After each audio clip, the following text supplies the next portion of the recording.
This is one of his more well-known short stories. The Telltale Heart. Wait until...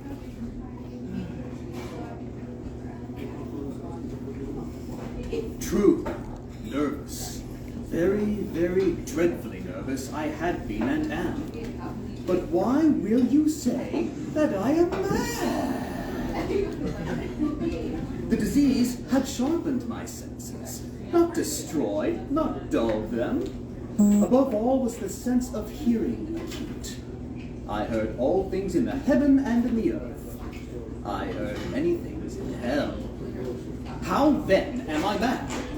Hearken and observe how healthily, how calmly I can tell you the whole story. It is impossible to say how first the idea entered my brain, but once conceived, it haunted me day and night. Object there was none. Passion there was none. I loved the old man. He had never wronged me. He had never given me insult. For his gold I had no desire. I think it was his eye. Yes, it was. He had the eye of a vulture, a pale blue eye with a film over it. Whenever it fell upon me, my blood ran cold. And so by degrees, very gradually, I made up my mind to take the life of the old man and thus rid myself of the eye forever. Now, this is the point. You fancy me mad. Madmen know nothing. But you should have seen me. You should have seen how wisely I proceeded, with what caution, with what foresight, with what dissimulation I went to work. I was never kinder to the old man than during the whole week before I killed him. And every night, about midnight, I turned the latch of his door and opened it, oh so gently.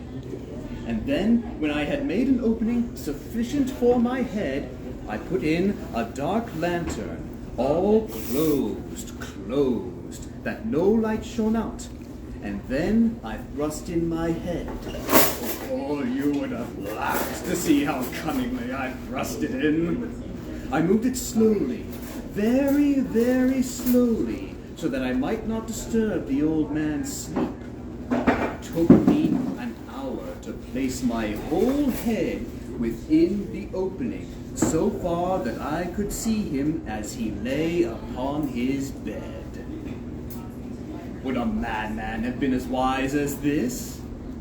And then, when my head was well in the room, I undid the lantern cautiously, oh so cautiously, for the hinges creaked. I undid it just so much that a single thin ray fell upon the vulture eye. And this I did for 7 long nights. Every night, just at midnight. But I found the eye always closed. And so it was impossible to do the work. For it was not the old man who vexed me, but his evil eye. And every morning, when the day broke, I went boldly into the chamber and spoke courageously to him, calling him by name in a hearty tone, and inquiring how he passed the night. So you see, he would have been a very profound old man indeed to suspect that every night, just at 12, I looked in upon him while he slept. Upon the 8th night, I was more than usually cautious in opening the door. A watch's minute hand moves more quickly than did mine. Never before that night had I felt the extent of my own powers, of my sagacity. I could scarcely contain my feelings of triumph, to think that there I was, opening the door little by little, and he not even to dream of my secret deeds or thoughts. I fairly chuckled at the idea. And perhaps he heard me, for he moved on the bed suddenly as if startled. Now you may think that I drew back, but no. His room was as black as pitch with the thick darkness, for the shutters were close fastened through fear of robbers. and so I knew that he could not see the opening of the door, and I kept pushing it on steadily. I had my head in, and was about to open the lantern when my thumb slipped upon the tin fastening, and the old man sprang up in bed, crying out, "Who's there?" I kept quite still and said nothing. For a whole hour I did not move a muscle, and in the meantime I did not hear him lie down. He was still sitting up in the bed, listening, just as I have done night after night, hearkening to the death watches in the wall. Presently, I heard a slight groan, and I knew it was the groan of mortal terror. It was not a groan of pain or of grief, oh no. It was the low, stifled sound that arises from the bottom of the soul when overcharged with awe. I knew the sound well. Many a night, just at midnight when all the world slept, it has welled up from my own bosom, deepening with its dreadful echo the terrors that distracted me. I say I knew it well. I knew what the old man felt, and pitied him, although I chuckled at heart. I knew that he had been lying awake ever since the first slight noise when he had turned in the bed. His fears had been growing ever since upon him. He had been trying to fancy them causeless, but could not. He had been saying to himself, "It is nothing but the wind in the chimney. It is only a mouse crossing the floor," or "It is merely a cricket which has made a single chirp." Yes, he had been trying to comfort himself with these suppositions, but he had found all in vain.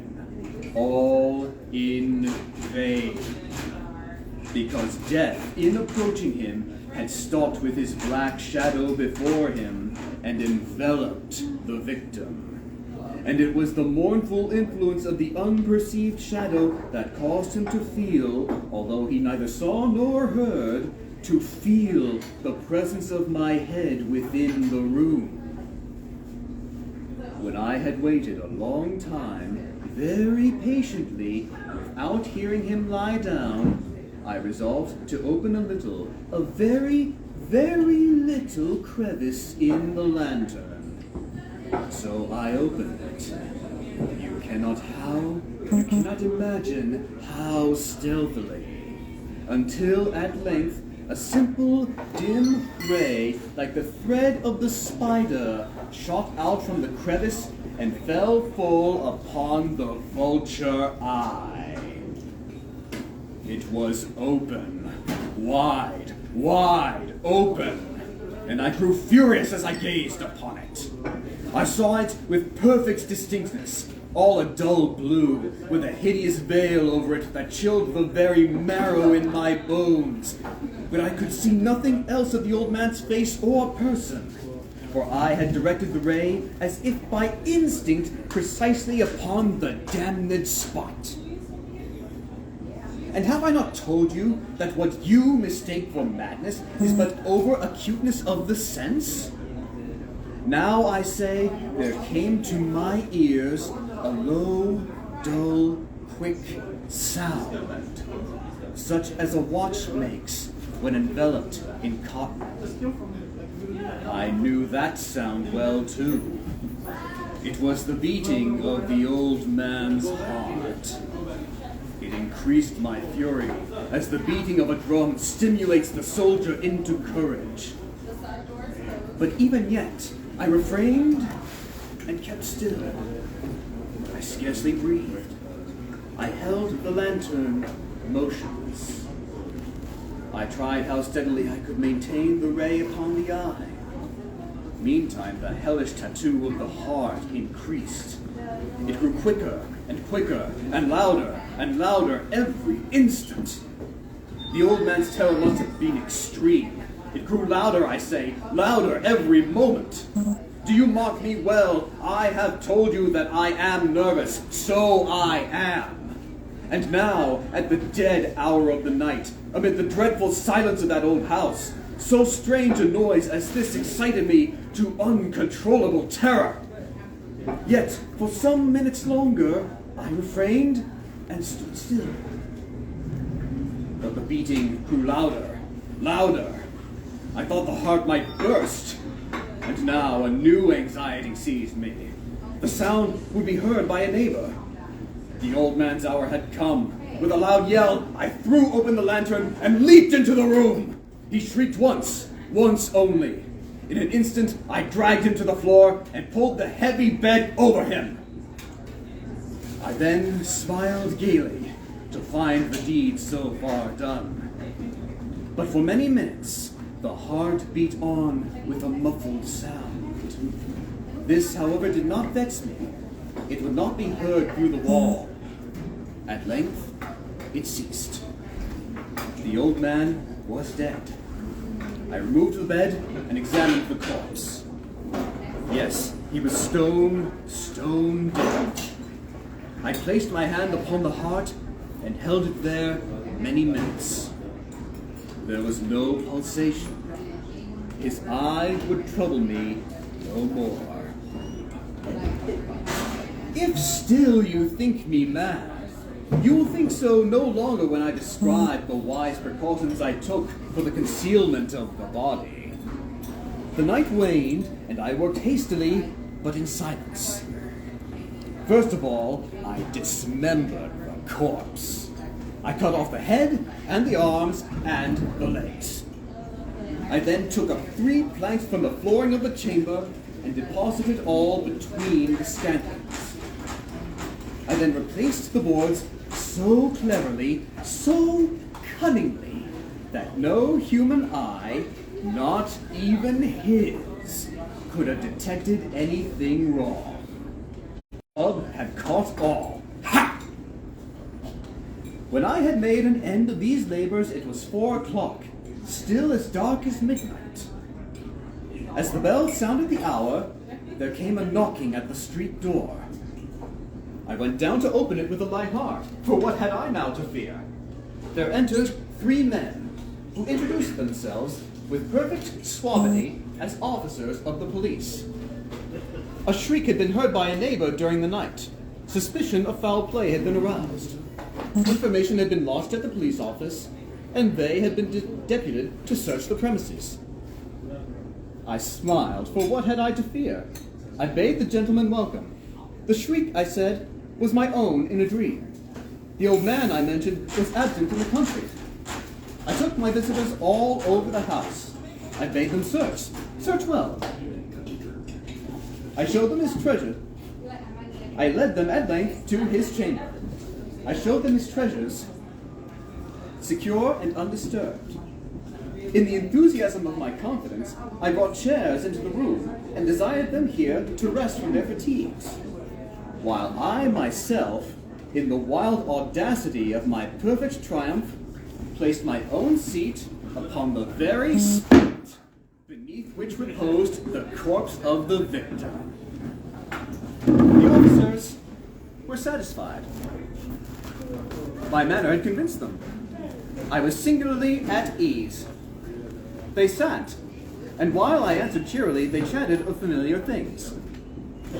But ere long, I felt myself getting pale and wished them gone. My head ached, and I fancied a ringing in my ears, but still they sat and still chattered. The ringing became more distinct. It continued and became more distinct. I talked more freely to get rid of the feeling, but it continued and gained definiteness, until at length I found that the noise was not within my ears. No doubt I now grew very pale, but I talked more fluently and with a heightened voice. Yet the sound increased, and what could I do? It was a low, dull, quick sound, much such a sound as a watch makes when enveloped in cotton. I gasped for breath, and yet the officers heard it not. I talked more quickly, more vehemently. but the noise steadily increased. I arose and argued about trifles in a high key and with violent gesticulations, but the noise steadily increased. Why would they not be gone? I paced the floor to and fro with heavy strides, as if excited to fury by the observations of the men, but the noise steadily increased. Oh God, what could I do? I foamed, I raved, I swore. I swung the chair which I had been sitting upon and grated it upon the boards. But the noise arose over all and continually increased. It grew louder, louder, louder, and still the men chatted pleasantly and smiled. Was it possible they heard not? Almighty God, no, no, they heard, they suspected, they knew. They were making a mockery of my horror. This I thought, and this I think. But anything was better than this agony. Anything was more tolerable than this derision. I could bear those hypocritical smiles no longer. I felt that I must scream or die. And now, again, hark! Louder! Louder! Louder! Villains! I shrieked. Dissemble no more! I admit the deed! Tear up the planks! Here! Here! It is the beating of his hideous heart! Thank you.